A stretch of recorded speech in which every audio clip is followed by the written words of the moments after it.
নতুন বিসিবি সভাপতি হিসেবে আমিনুল ইসলাম বুলবুল দায়িত্ব নেওয়ার পর গত বৃহস্পতিবার বিসিবির বোর্ড সভা অনুষ্ঠিত হয়। সেখানে বেশ কয়েকটি বিষয়ে সিদ্ধান্ত গ্রহণ করা হয়েছে। একই সাথে বাংলাদেশের টেস্ট স্ট্যাটাস পাওয়ার 25 বছর পূর্তিকে উদযাপন করার সিদ্ধান্ত নেয় বিসিবি। ক্রিকেট ছড়িয়ে দিতে কাজ চলছে বলে জানিয়েছেন বাংলাদেশ ক্রিকেট বোর্ডের সভাপতি আমিনুল ইসলাম বুলবুল। বাংলাদেশ টেস্ট স্ট্যাটাসের 25 বছর পূর্তিতে 6 এ সাইড ক্রিকেট টুর্নামেন্টের উদ্বোধনী অনুষ্ঠানে রাজশাহীতে এসে তিনি এমন মন্তব্য করেন। ক্রিকেটকে ডিসেন্ট্রালাইজ করতে যাচ্ছি এবং সব জায়গায় আমরা ছড়িয়ে দিতে যাচ্ছি। সেই ছড়িয়ে দেওয়ার একটা অন্যতম কারণ আজকে আমাদের এখানে আসা এবং আপনাদের যারা কর্তৃপক্ষ এখানে আছেন তাদের সাথে আমরা কথা বলবো কিভাবে এখানে ক্রিকেট আরও বেশি খেলা হতে পারে, কিভাবে রাজশাহী থেকে আরও জাতীয় দলের খেলোয়াড় আপনারা উপহার দিতে পারেন।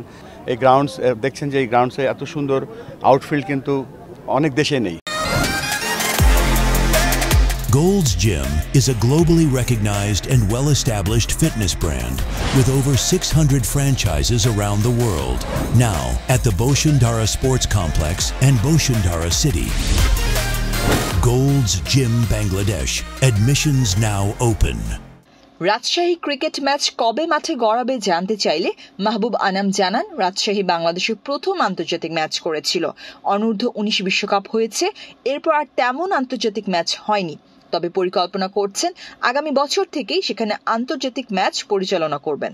যে আমাদের প্রধান লক্ষ্যই হচ্ছে এখানে রেগুলার, শুধু দেখেন এখানে কিন্তু আমরা ফার্স্ট ক্লাস ক্রিকেট হয় মাঝে মাঝে, কিন্তু আমরা যেটা করব এখানে রাজশাহী বড় এই পুরো গ্রেটার রাজশাহী রিজনের মধ্যে আমরা প্রিমিয়ার লিগ চালু করব। আমরা এখানে ক্রিকেট অ্যাক্টিভিটি আরও বাড়াবো, এখানে training and coaching program, umpiring program আরও বেশি বেশি করে বাড়াবো। আর সবথেকে গুরুত্বপূর্ণ যেটা, এখানে অলরেডি আমাদের এজ গ্রুপের ক্রিকেট হয় এখানে 16 বছরের, 14 বছর, 18 বছরের, সেগুলোকে আমরা 2 দিনের ক্রিকেটে রূপান্তরিত করার চেষ্টা করব। সবশেষ আসরে বিতর্কিত বিপিএল এর কারণে পরবর্তী বছর থেকে ঘরোয়া ক্রিকেটের সবচেয়ে বড় এই টুর্নামেন্ট বন্ধের কথা ভাবছিলেন বিসিবি সভাপতি। তবে শেষ পর্যন্ত বোর্ড সভায় অন্যদের পরামর্শের ভিত্তিতে বিপিএল চালিয়ে নেওয়ার ক্ষেত্রে সম্মত হন বুলবুল। এতদিন বিপিএল 3টে ভেন্যুতে সীমাবদ্ধ থাকলেও এবার ভেন্যু বাড়ানোর পরিকল্পনা বিসিবির। বিভিন্ন জায়গায় না ছড়ালে যে দর্শকের যে উৎসাহ, একই সাথে খেলোয়াড়দের যে উৎসাহ, সেটা বর্ধিত করা যাবে না। এই মাঠের একটু আন্তর্জাতিক পর্যায়ে খেলা করার জন্য কিছু ফ্যাসিলিটির উন্নয়ন করা দরকার। সে ব্যাপারে আমরা ন্যাশনাল স্পোর্টস কাউন্সিলের সাথে আলাপ আলোচনা করেছি এবং আমরা একটা প্রস্তাবনা দিয়েছি। আমি আশা করব অতি সত্বর এনএসসি এটাকে হাতে নেবেন এবং আগামী বছরের কোনো সময় থেকে এখানে এর থেকেও বড় আন্তর্জাতিক খেলা বা বিপিএল এর খেলা আমরা এখানে দেখতে পাবো।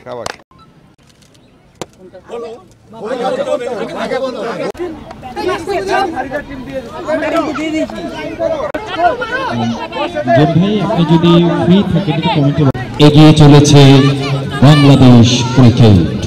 আজকের খেলা বাংলাদেশ ক্রিকেটের সফলতায়। অনুনন্তি, বাংলাদেশ প্রতিদিন।